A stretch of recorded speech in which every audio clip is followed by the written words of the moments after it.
በቅድሚያ በዛሬው ዕለት እንደዚህ ባለው በዓል በመገናኘታችን እንኳን ደስ አላችሁ እንኳን ደስ አለን ለማለት ፈልጋለሁ። ክልላችን ችግር ባጋጠመው ጊዜ ከጎናችን ቆመው አይዟችሁ ብለው ክልሉን እንደ አዲስ በማዋቀር ሂደት ላይ እንደ ካድሬም ሆነው ሰርተው ለዛሬ አንጻራዊ ሰላም ላበቁን እንቁ ጀነራሎቻችን ፊታችን ላይ አብረው የዚህ በዓል ተሳታፊ ስለሆኑ እነሱንም በዚህ አጋጣሚ ማመስገን እፈልጋለሁ። ባህር ዳር ሁላችሁም እንደምታውቁት ከሀገራችን እጅግ ብዙ ጸጋ ያላት ከተማ ናት። እንደምታስታውሱት ከ2-3 ዓመት በፊት ባህር ዳር ከተማ መኪና የሚያሽከረክር ሰው ይህን የመሰለ ውብ ጸጋ ጣናን ማየት አይችልም ነበር። ነገር ግን ክቡር ጠቅላይ ሚኒስትራችን በገበታ ለሸገር፣ በገበታ ለሀገር፣ በገበታ ለትውልድ ያለንን ሀብት ብንገልጥ እጅግ ብዙ ሀብት አለንና መስራት አለብን፣ ጭቃ መንካት አለብን፣ ድንጋይ መካብ አለብን፣ ከህዝብ ጋር አብረን መስራት አለብን። አገር የሚገነባው በመንግስት በግል ባለሀብቱና በህዝቡ ትብብር ነው በሚል ባልተለመደ ሁኔታ ምናልባትም ወደፊት ለሚመጡ መሪዎች እጅግ ፈታኝ በሆነ ሁኔታ ህዝቡ ውስጥ እየገቡ ጭቃ ውስጥ እየገቡ እንደዚህ አይነት ልማት ላሳዩን በቅድሚያ ምስጋና እንድታቀርቡልኝ እፈልጋለሁ። ይሄ ዛሬው ፈለገ ጊዮን ሪዞርት መነሻው ጎርጎራ ነው።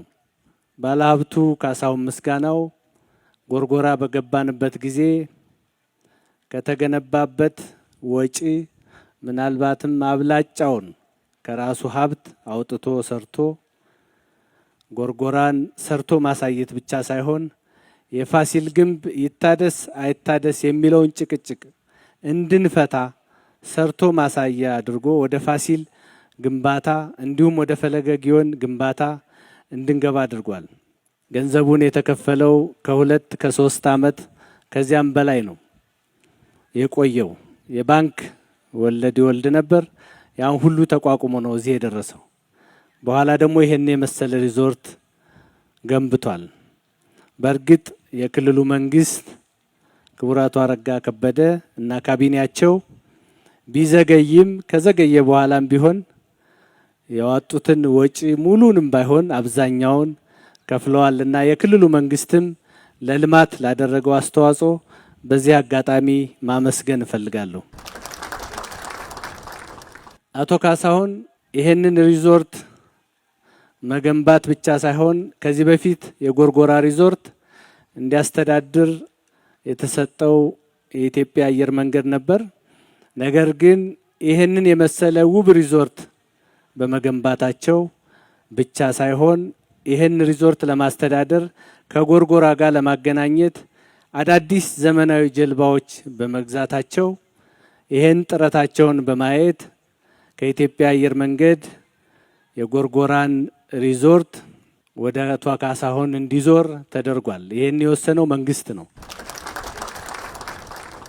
ምክንያቱም ጎርጎራና ይሄ ሪዞርት ሲገናኙ በጣም ትልቅ ጸጋ ነው ለአማራ ክልል ብቻ ሳይሆን ለሰሜኑ የሀገራችን ክፍል። አንድ ቱሪስት ባህር ዳር ከመጣ በጀልባ ወደ ጎንደር እንዲሄድ፣ ወደ ጎርጎራ እንዲሄድ፣ ከጎርጎራ በተሽከርካሪ ወደ ጎንደር እንዲሄድ፣ ከዚያ ደግሞ ወደ ሰሜን ተራሮች፣ ከዚያ ወደ አክሱም፣ ላሊበላ እያለ አማራ ክልል ውስጥ ትግራይ ክልል ውስጥ ብዙ ጊዜ እንዲቀመጥ ነው የምንፈልገው። ቱሪስቱ አንድ ቀን አንድ ሳምንት ብቻ ሳይሆን ካሰበው ጊዜ በላይ በአካባቢያችን እንዲቆይ ማድረግ ነው። በእርግጥ ይሄን ዛሬ የተገናኘንበትን ሪዞርት አነሳው እንጂ በሀገራችን በየትኛውም አካባቢ በገበታ ለሸገርም ለትውልድም እንዲሁም በገበታ ለሀገርም የተገነቡ ሪዞርቶች ዓላማቸው ኢትዮጵያ ያላትን ጸጋ ያላትን ውበት ገልጣ ለዓለም እንድታሳይ ከዚህ በፊት የነበረው የድህነት የኋላ ቀርነት የረሃብ የጦርነት ታሪኳ በልማት በብልጽግና እንዲተካ ለማድረግ ነው። ዛሬ ዓለም አቀፍ መሪዎች ሳይቀሩ ልማትን፣ እድገትን፣ ለውጥን ከኢትዮጵያ ተማሩ እያሉ ነው። የባህር ዳር ትልቁ ድልድይ ትልቅ የቱሪስት መዳረሻ ሆኗል። በአንድ ጊዜ 3 መኪና በአንድ አቅጣጫ የሚወስድ በሁለቱም አቅጣጫ 6 መኪና መንዳት የሚቻል የሳይክል ሌን ያለው ከ350 ሜትር በላይ እርዝመት ያለው ምናልባትም የቱሪስት መዳረሻም የሆነ ድልድይ ነው።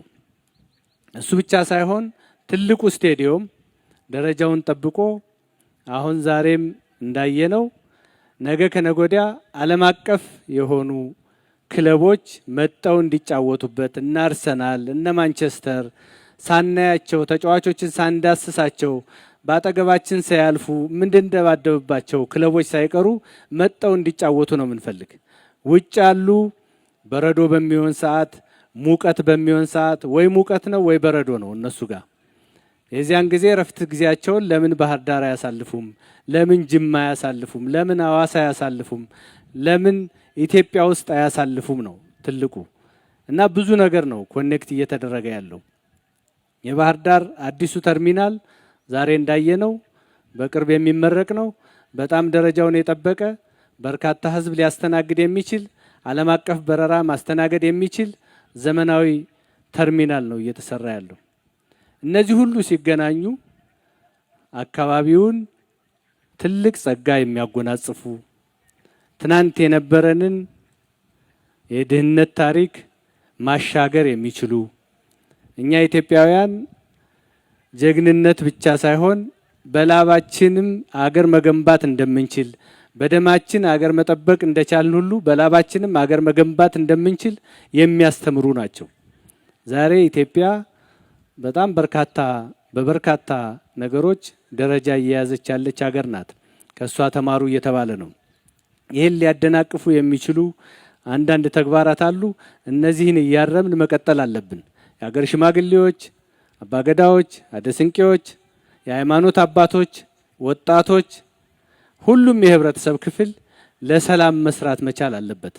ሰላም ደግሞ ከልማት ጋር የተሳሰረ ነው። በዚህ አጋጣሚ እንቁ ባለ ሀብቶቻችን ከገበታ ለሸገር ጀምሮ ገበታ ለሀገርን ገበታ ለትውልድን ሌላውን 50% መንግስት ቢሸፍንም 50%ቱን ግን እዚህ ያሉ እንቁ ባለ ሀብቶቻችንና እዚህ ዛሬ መገኘት ያልቻሉ ባለ ሀብቶች ስለሸፈኑ በኢፌድሪ መንግስትና በራሴ ስም ምስጋና ላቀርብላቸው ፈልጋለሁ። በመጨረሻ ባህር ዳር ሁላችሁም እንዳያችሁት ሰላም ነው። ሁሌ ባህር ዳር ደርሰን ስንመጣ እውነት ባህር ዳር ሄደው ነው ወይ የምትሉ ሰዎች በአንዳንድ አጠራር በጣም ረጅም ጊዜ ጠፍተው ለቆዩ ሰዎች ዲያስፖራዎች ብለናቸዋል። ለዲያስፖራዎች ያለኝ መልእክት የወሰዳችሁትን መሬት ከነገ ጀምሮ ወደ ማልማት ግቡ።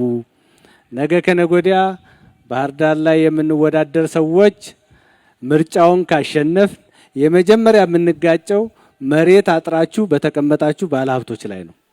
ይሄን ወደ ልማት ቀይሩ፣ የስራ እድል ፍጠሩ። ባህር ዳር ትልቅ ጸጋ ያላት ከተማ ናት።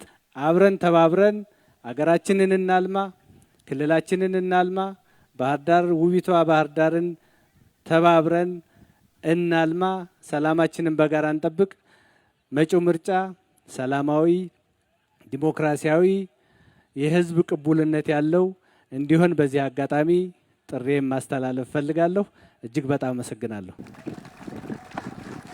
የተከበሩ አቶ ተመስገን ጥሩነህ የኢፌዴሪ ምክትል ጠቅላይ ሚኒስትርና የዕለቱ የክብር እንግዳ እጅግ አድርገን እናመሰግናለን።